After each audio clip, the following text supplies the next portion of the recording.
জালিমের পরিণতি কি হয় আমরা জীবদ্দশাই তো দেখলাম। এমনও কোনো জুলুম নাই যে হয় নাই, ঠিক কিনা বলেন? আহারে জুলুম, আহারে জুলুম। রিসেন্টলি আয়না ঘরের কিছু ছবি প্রকাশিত হয়েছে সোশ্যাল মিডিয়ায়, দেখেছেন আপনারা? হ্যাঁ, ছোট্ট একটা জায়গা, স্বাধীন মানুষকে প্রাণীর মতো পাখির মতো খাঁচায় বন্দি করে রেখেছে। কখন দিন কখন রাত কিচ্ছু জানে না, কখন দিন কখন রাত কিছু জানে না। বছরের পর বছর কেটে গিয়েছে। এক্সট্রা জুডিশিয়াল কিলিং এর কোনো হিসাব নাই, বিচার বহির্ভূত হত্যা। কোরআন প্রোগ্রামে আলোচনা করব, সেটা হচ্ছে সূরাতু আন-নাহলের 90 নম্বর আয়াত নিয়ে কিছু কথা আমরা উপস্থাপন করবার চেষ্টা করব ইনশাআল্লাহ। আমার খুতবার শুরুতেই আপনারা মোটামুটি আন্দাজ করে ফেলেছেন যে আমি কি নিয়ে আলোচনা করব, কারণ যে আয়াতটি আমি তেলাওয়াত করেছি এই আয়াতটি প্রায়শই এই ভূখণ্ডে, এই বাংলাদেশে জুমার দিনে খতিব সাহেবরা দ্বিতীয় খুতবা শেষের দিকে পড়ে না? কি কমন পড়ছে? ইন্নাল্লাহা ইয়া'মুরু বিল আদলি ওয়াল ইহসান ওয়া ইতা'i যিল কুরবা ওয়া ইয়ানহা আনিল ফাহশাই ওয়াল মুনকারি ওয়াল বাগি ইয়া'iদুকুম লা'আল্লাকুম তাযাক্কারুন। মুখস্থ আছে না সবার? আসুন আমরা এই আয়াতের সরল অর্থ, এর মর্মবাণী, এর সংক্ষিপ্ত তাফসীর সবাই মিলে আজকের এই প্রোগ্রাম থেকে উদ্ধার করার চেষ্টা করি। আপনারা মনোযোগী আছেন তো? ইনশাআল্লাহ। এই আয়াতটা অনেক কম্প্রিহেন্সিভ একটা আয়াত। সাইয়েদনা আব্দুল্লাহ ইবনে মাসউদ রাদিয়াল্লাহু তাআলা আনহু উনি বলেছেন, ইন্নাহা মিন আজমাই আয়াতিল কুরআন, এটা কোরআনের সবচেয়ে জামে মানে আয়াত। যদিও ছোট্ট আয়াত, অল্প কিছু কথামালা, কিন্তু তিনি বলতেন এটা কোরআনের সবচাইতে জামে মানে সবচেয়ে কম্প্রিহেন্সিভ একটা আয়াত, যেখানে কথা কম, শব্দ কম, কিন্তু এটার দোতনা, এটার আবেদন, এটার মিনিং অনেক বেশি। সুবহানাল্লাহ। এই আয়াতে আল্লাহ তাআলা বেসিক্যালি আমাদেরকে তিনটা বিষয়ে আদেশ করেছেন আর তিনটা বিষয়ে বারণ করেছেন, মানে নিষেধ করেছেন। আওয়াজ করে বলুন, আদেশ করেছেন কয়টা? প্রিয় চট্টলার ভাইয়েরা, আমার মতো এই যে তিন আঙ্গুল উঁচু করে বলেন, আদেশ করেছেন কয়টা? আবার নিষেধও কয়টা? মানবো তো আমরা ইনশাআল্লাহ? বলেন সবাই। 3 do's and 3 don'ts, do's and don'ts, তিনটা আদেশ, তিনটা নিষেধ। এই তিনটা আদেশ আর তিনটা নিষেধের ভেতরে আল্লাহ তাআলা গোটা ইসলামী শরিয়ার মূল নির্যাসকে ঢুকিয়ে দিয়েছেন। সুবহানাল্লাহ। এই ছোট্ট একটা আয়াতে গোটা ইসলামী শরিয়ার, the gist, the cream of the creams, গোটা ইসলামী শরিয়ার মূল নির্যাসকে আল্লাহ ঢুকিয়ে দিয়েছেন। তিনটা আদেশ আর তিনটা নিষেধ। আসুন আমরা সরাসরি কোরআন থেকে শুনি, সবাই পড়ুন। আউযু বিল্লাহি মিনাশ শাইতানির রাজীম। বিসমিল্লাহির রাহমানির রাহিম। ইন্নাল্লাহা ইয়া'মুরু বিল আদলি ওয়াল ইহসানি ওয়া ইতা'i যিল কুরবা ওয়া ইয়ানহা আনিল ফাহশাই ওয়াল মুনকারি ওয়াল বাগি ইয়া'iযুকুম লা'আল্লাকুম তাযাক্কারুন।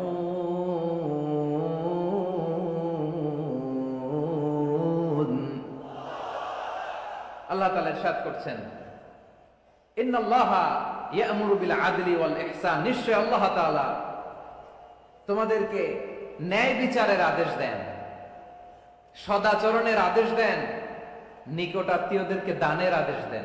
আদেশ কয়টা? আওয়াজ করে সবাই বলুন তো কয়টা? নিশ্চয় আল্লাহ তাআলা তোমাদেরকে ন্যায় বিচারের আদেশ দেন, সদাচরণের আদেশ দেন, তিনি তোমাদের নিকট আত্মীয়দেরকে দানের আদেশ দেন, আর তিনি তোমাদেরকে অশ্লীলতা থেকে নিষেধ করেন, মন্দ কাজ থেকে নিষেধ করেন, অবাধ্যতা সীমা লঙ্ঘন থেকে নিষেধ করেন।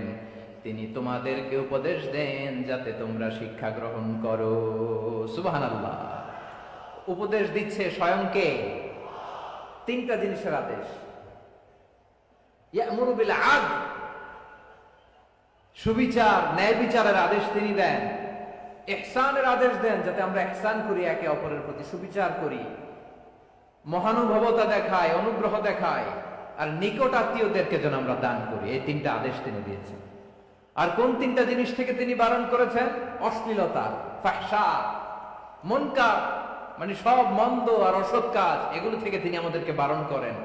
ওয়াল বাগি, অবাধ্যতা, সীমা লঙ্ঘন, এই তিনটা কাজ থেকে তিনি আমাদেরকে বারণ করেন। তিনি আমাদেরকে উপদেশ দেন, স্বয়ং আল্লাহ তাআলা আমাদেরকে উপদেশ দেন যাতে করে আমরা শিক্ষা গ্রহণ করি। সুবহানাল্লাহ পড়েন।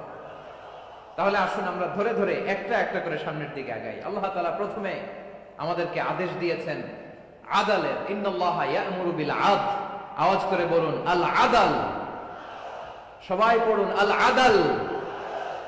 আমরা উর্দু জানি, হিন্দি জানি, অনেকে ইংরেজিও জানি, কিন্তু আরবি শব্দগুলো আমাদের মুখ দিয়ে বেরোতে চায় না। আওয়াজ করে বলুন আল আদাল।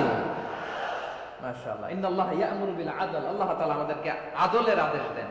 আদল অনেকে না বুঝলেও আদালত শব্দটা বুঝবেন। আদালত, আদালত, আদালত বুঝেন না? যেখানে বিচার কার্যের ফয়সালা করা হয়, কোর্ট কাচারি আদালত, এটা তো ভেরি কমন। এটা শুনছেন না সবাই? আদালত, যেখানে ন্যায় বিচার হবে, সুশাসন হবে।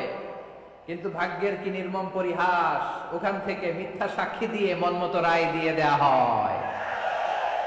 এগুলোর পরিবর্তন হওয়ার দরকার আছে না নাই? প্রিয় ভাইয়েরা, আদালত, আল আদ, ইংরেজিতে বলে জাস্টিস, ন্যায় বিচার, সুবিচার, সুশাসন, জাস্টিস, আল আদাল, সব জায়গায় এই জাস্টিস থাকা দরকার। Justice should be prevailed in the society. The mission of all prophet was to uphold the justice. সব নবীর মিশন ছিল এই জাস্টিসকে, আদালকে, সুশাসন আর সুবিচারকে নিশ্চিত করা। পড়েন সুবহানাল্লাহ। And the core message of every divine scripture was to uphold justice. পৃথিবীর সব আসমানি কিতাবের মূল শিক্ষা ছিল এই জাস্টিসকে সমাজে এনশিওর করা, সুবিচার, সুশাসনকে এনশিওর করা। তাহলে প্রিয় ভাইরা, আমরা বুঝতে পারলাম আল আদ শব্দের মানে হচ্ছে ইনসাফ বা সুবিচার বা ন্যায় বিচার। এটা হচ্ছে একটা general meaning, very general meaning. আপনি যদি ইন ডেপথ বুঝতে চান, আরো ভেতরে যান, তাহলে আদাল মানে হচ্ছে সমন্বয়, আদাল মানে হচ্ছে ভারসাম্য, ব্যালেন্স। আদাল মানে হচ্ছে মধ্যম পন্থা। সুবহানাল্লাহ পড়ে। কারণ সব সময় সমান সমান হইলেই সুবিচার হয় না। কথা কি বুঝতেছেন? ইসলামের দ্য কনসেপ্ট অফ আদাল, এটা এমন আদাল, এটা সব সময় সমান সমান নয়। যখন সমান সমান দেওয়া দরকার, ইসলাম সমান সমান দেয়। যখন ব্যালেন্স করা দরকার, চেক এন্ড ব্যালেন্স, সমন্বয়, ভারসাম্য করা দরকার, তখন ইসলাম ভারসাম্য করে দেয়। এটার নাম আদাল। সুবহানাল্লাহ। সহজ করে আপনাদেরকে বুঝাই। যেমন ধরুন, একটা পরিবারের 3 জন সদস্য, স্বামী, স্ত্রী আর সন্তান। তাদের সকালবেলার ব্রেকফাস্টে, স্বামীর সকালের নাস্তায় স্বামীর 3টা রুটি লাগে, স্ত্রীর 2টা লাগে, আর সন্তানের 1টা রুটি লাগে। এখন আমি যদি সমান সমান করে আদল করতে চাই, সবাইকে যদি 3টা করে রুটি দেই, তাহলে স্বামী বেচারার জন্য ঠিক আছে? কি বলেন? কথা কি বুঝতেছেন না কষ্ট হয়ে যাচ্ছে? যদি সমান সমানের নিয়মে আগাই, তাহলে 3টা করে যদি রুটি দেই, স্বামীর জন্য ওকে, কিন্তু স্ত্রীর জন্য 1টা বেশি হয়ে যায়। আর সন্তানের জন্য কয়টা বেশি হয়? আচ্ছা, এই তো বুঝতেছেন, মাশাআল্লাহ। আচ্ছা, 2টা করে যদি সবাই দেয় সমান সমান নীতিতে, তাহলে স্ত্রীর জন্য, স্ত্রী বেচারির জন্য ঠিক আছে, কিন্তু স্বামীর কয়টা কম পড়ে? আর সন্তানের বেশি হয়ে যায় কয়টা? আচ্ছা, সমান সমান নীতিতে সবাইকে যদি সকালের নাস্তার জন্য 1টা করে রুটি দেই, সন্তানের জন্য ঠিক আছে, কিন্তু স্ত্রী বেচারির কম পড়ে কয়টা? স্বামীর কম পড়ে কয়টা? 2টা। কথা কি বুঝতেছেন? আর আমি যদি স্বামীকে দেই 3টা, স্ত্রীকে দেই 2টা, আর সন্তানকে দেই 1টা, তাহলে কারো অপচয় হবে না। যার যতটুকু দরকার ঠিক ততটুকুই কাজে লাগবে। চিল্লায় বলেন ঠিক কিনা? এটাই হচ্ছে ইসলামের আদাল, যেখানে যা যতটুকু দরকার তাকে সেখানে ঠিক ততটুকু দিয়ে দেওয়ার নামই হচ্ছে আদাল। চিল্লায় পড়েন আল্লাহু আকবার। রব্বুল আলামিন বলেন, ইউসিকুমুল্লাহু ফি আওলাদিকুম লিযযাকারি মিসলু হাযযিল উনসায়াইন। আল্লাহ তোমাদেরকে ওসিয়ত করেন, তোমাদেরকে আদেশ দেন, উত্তরাধিকার সম্পদ যখন বন্টন হবে, ছেলেরা যতটুকু পাবে, মেয়ে পাবে তার অর্ধেক। সুবহানাল্লাহ বলেন। দেখেন, ছেলে যতদূর, মেয়ে অর্ধেক। ছেলে ডবল পাবে। আপাত দৃষ্টিতে মনে হয় এখানে অবিচার হয়েছে, কিন্তু আসলে কি অবিচার হয়েছে?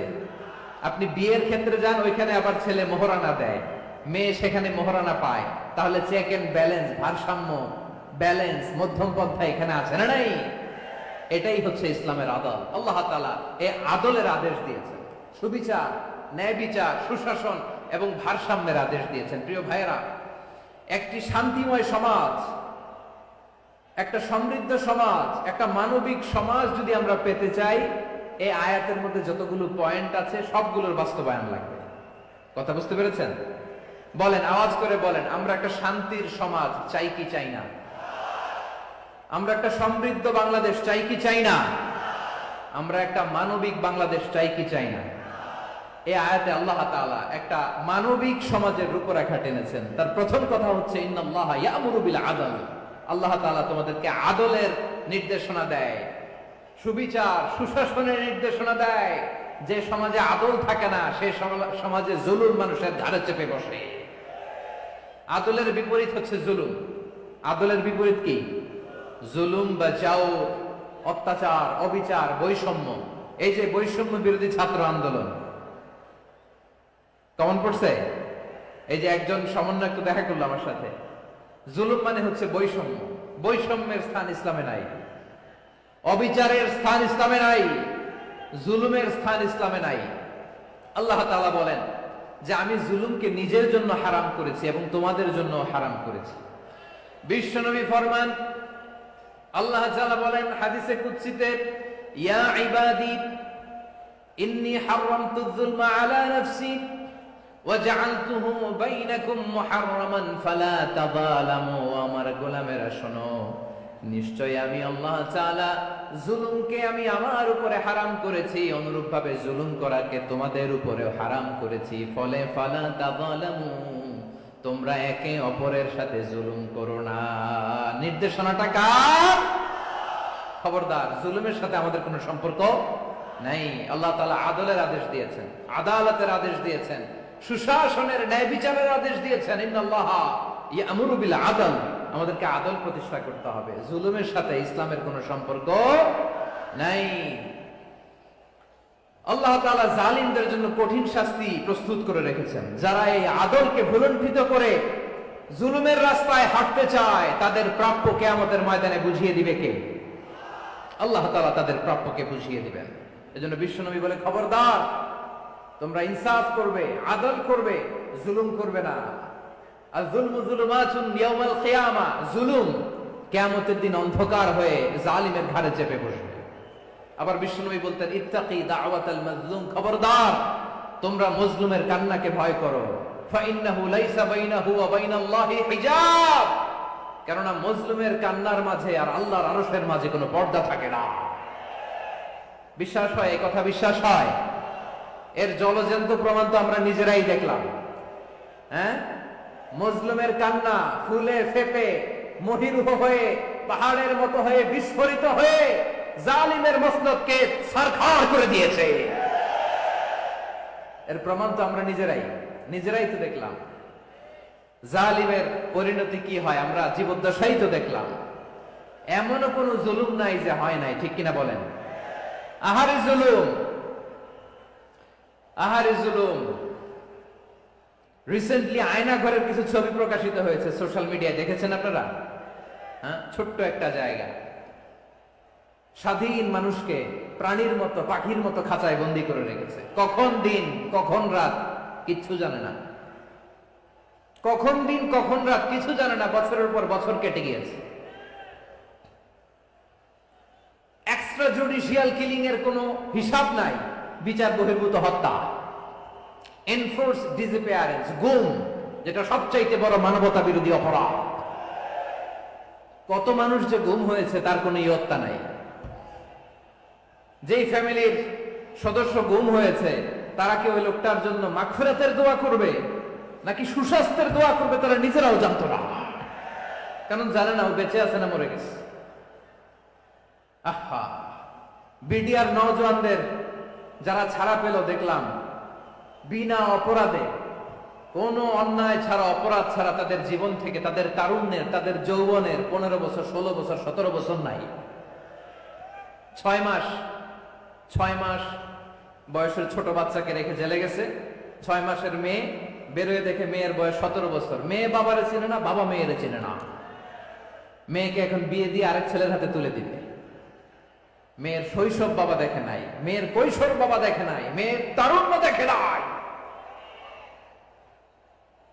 আরেক যুবককে দেখলাম 14 বছরের 14 দিনের সংসার, 2 সপ্তাহের সংসার শেষে জেলে গেছে। কত যুবকের যে স্ত্রী চলে গিয়েছে ফ্যামিলি ছেড়ে, কারণ জানে না তো কবে আসবে, কি হবে, কেউ জানতো না। দাম্পত্য জীবনের মাত্র 14 দিনের স্মৃতি, এই স্মৃতিকে আঁকড়ে ধরে এক বোন 16টা বছর, 17টা বছর কাটিয়ে দিয়েছে। আমি নিউজটা দেখে ভাবলাম, আমার এই বোনের প্রতিটি দিন কিভাবে কেটেছে, প্রতিটি রাত কিভাবে কেটেছে, প্রতিটি ক্ষণ কিভাবে কেটেছে। বিশ্বনবী বলেছেন, ইত্তাকি দাওয়াতাল মাজলুম ফাইন্না লাইসা বাইনাহু ওয়া বাইনাল্লাহি হিজাব।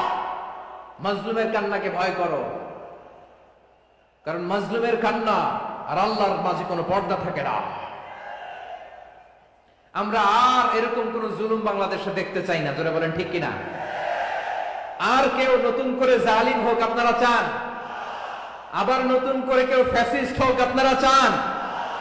এক দল আরেক দলকে নিশ্চিহ্ন করার রাজনীতিতে মেতে উঠুক, এটা আপনারা চান? আমরা বাংলাদেশকে আদল দিয়ে সাজাতে চাই। আমরা এই 56,000 বর্গ মাইলের প্রতিটা ইঞ্চি মাটিকে কোরআনের আইন দিয়ে সাজাতে চাই। রাজি আছেন আপনারা? কারা কারা রাজি দেখান হাত তুলে আল্লাহকে।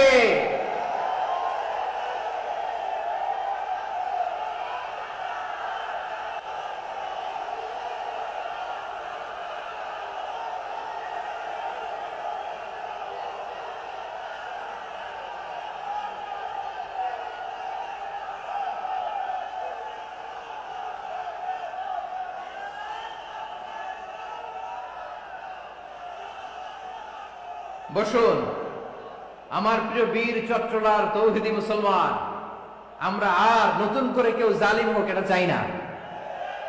নতুন করে আবার কেউ ফ্যাসিস্ট হোক আমরা চাই না। এক দল আরেক দলকে নিশ্চিহ্ন করার রাজনীতি করুক আমরা চাই না। আমরা সুশাসনের বাংলাদেশ চাই। আমরা মানবিক বাংলাদেশ চাই। আমরা একটা সমৃদ্ধ বাংলাদেশ চাই। আমরা বিশ্বের বুকে সম্মান নিয়ে মাথা উঁচু করে দাঁড়াতে চাই, ঠিক কিনা বলেন?